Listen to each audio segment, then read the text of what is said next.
Halo, semangat pagi anak-anak. Kita berada pada sesi Tahukah Kamu? Nah, pada sesi kali ini Ibu akan menjawab pertanyaan yang muncul setelah materi yang sudah Ibu berikan. Nah, masing-masing pertanyaan tersebut akan Ibu jawab lewat sesi Tahukah Kamu? Nah, anak-anak, untuk Tahukah Kamu pada hari ini Ibu akan membahas mengenai materi kelas 10 yaitu OJK. Ada 3 pertanyaan yang masuk melalui WhatsApp Ibu mengenai materi OJK. Baik anak-anak, Ibu akan bahas masing-masing pertanyaan, yakni pertanyaan pertama. Kita mulai dari pertanyaan pertama, yakni dari Eka Pratama. Nah, dari Eka sendiri menanyakan sebenarnya OJK itu kepanjangan dari Orientasi Jasa Keuangan atau Otoritas Jasa Keuangan. Nah, yang benar adalah Otoritas Jasa Keuangan ya anak-anak.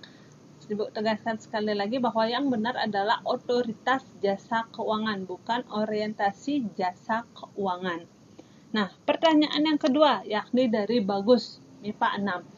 Nah, pertanyaannya sangat bagus anak-anak, yakni mengenai apakah LPD diawasi oleh OJK atau tidak. Nah, anak-anak pasti kalian sudah pernah ataukah sudah pernah melihat, bahkan sudah pernah bertransaksi di LPD desa kalian masing-masing. Nah, mari kita bahas mengenai profil dari LPD itu sendiri. Apa sih itu LPD?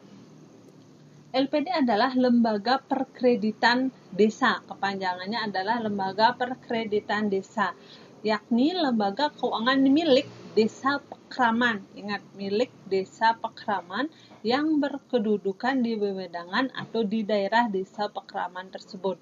Jadi biasanya satu desa Pekraman memiliki satu lembaga perkreditan desa. Itu menurut Perda nomor 3 tahun 2017. Nah, kembali ke pertanyaan.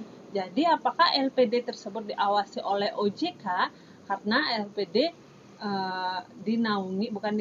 terdapat pada desa Pekraman. Nah, jawabannya adalah terdapat pada Undang-Undang Nomor 1 Tahun 2013 tentang LKM atau Lembaga Keuangan Mikro.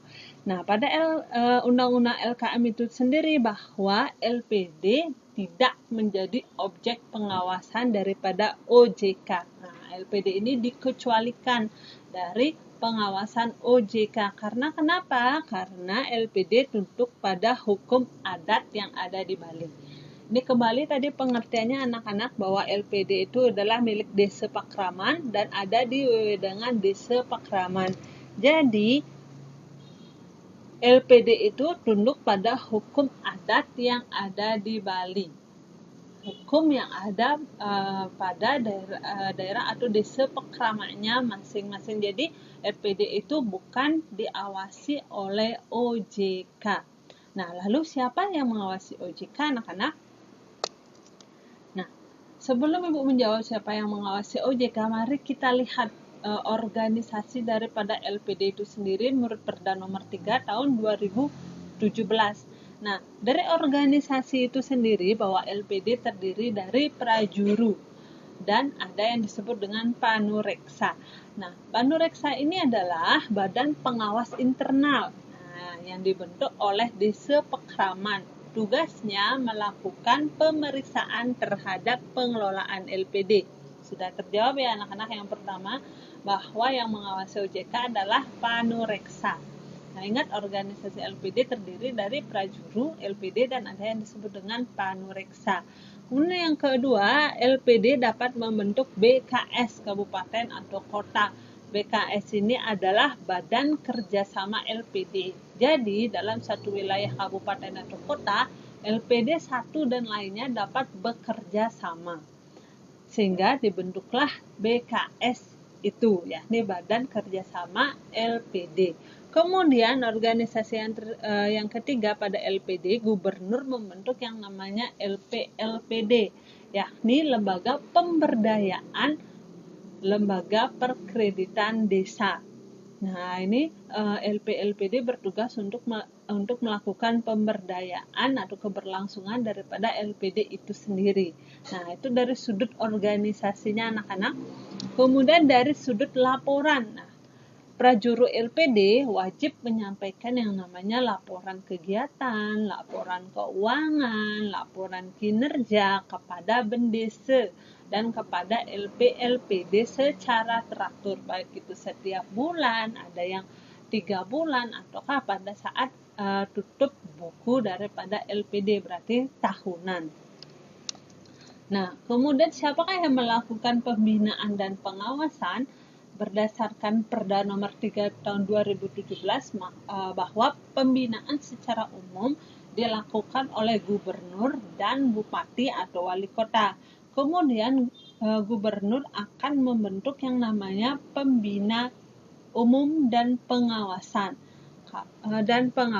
Kalau di kabupaten, pengawasan kabupaten dilantik oleh bupati atau ditugaskan oleh bupati, sedangkan kalau badan pengawasan umum kota akan ditugaskan oleh wali kota. Tapi badan pembentuk provinsi akan ditugasi oleh gubernur. Jadi masing-masing mempunyai SK, baik itu dari SK bupati kalau dia badan pengawasnya berada di kabupaten, SK wali kota kalau dia ditugaskan di kota, contohnya kota Denpasar, ataukah dari gubernur kalau dia pengawasnya dari provinsi Bali. Nah, atas yang poin yang keempat anak-anak kita lihat atas permintaan Krama Desa atau Desa Pekraman melalui Paruman. Nah, Paruman itu adalah rapat ya anak-anak, sekali dalam 1 tahun, setidaknya sekali dalam 1 tahun harus dilakukan yang namanya audit, baik itu laporan kinerja maupun laporan keuangan dan laporan kegiatan. Nah, yang melakukan audit ini atau pengawasan ini adalah Panureksa, yakni audit internal dari Desa Pekraman, kemudian LP-LPD, lembaga pemberdayaan tadi yang dibentuk oleh gubernur, atau lembaga auditor yang ditunjuk. Jadi ini auditor eksternal yang nantinya akan mengawasi dan mengaudit daripada LPD di Desa Pekraman itu sendiri.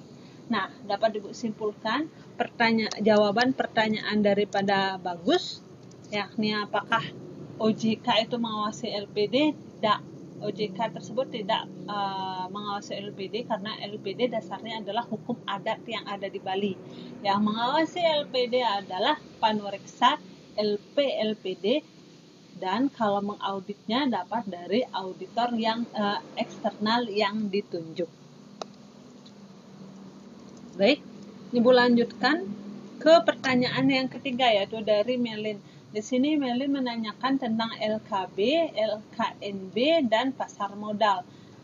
Nah, anak-anak Ibu jelaskan sedikit di sini bahwa LKB itu kepanjangan dari lembaga keuangan bank, kemudian LKNB itu adalah lembaga keuangan non-bank, dan pasar modal merupakan bagian daripada LKNB atau lembaga keuangan non-bank. Nah, untuk penjelasan masing-masing ini akan Ibu videokan terpisah karena ini merupakan materi selanjutnya yang ada di bab 1. Baik anak-anak, itu dia penjelasan singkat dari Ibu tentang sesi Tahukah Kamu, yakni materi mengenai OJK. Ibu ucapkan terima kasih terhadap 3 orang penanya, dan tentunya kalian akan mendapatkan 1 poin plus dari Ibu. Terima kasih. Kita ketemu di sesi selanjutnya. Tahukah kamu?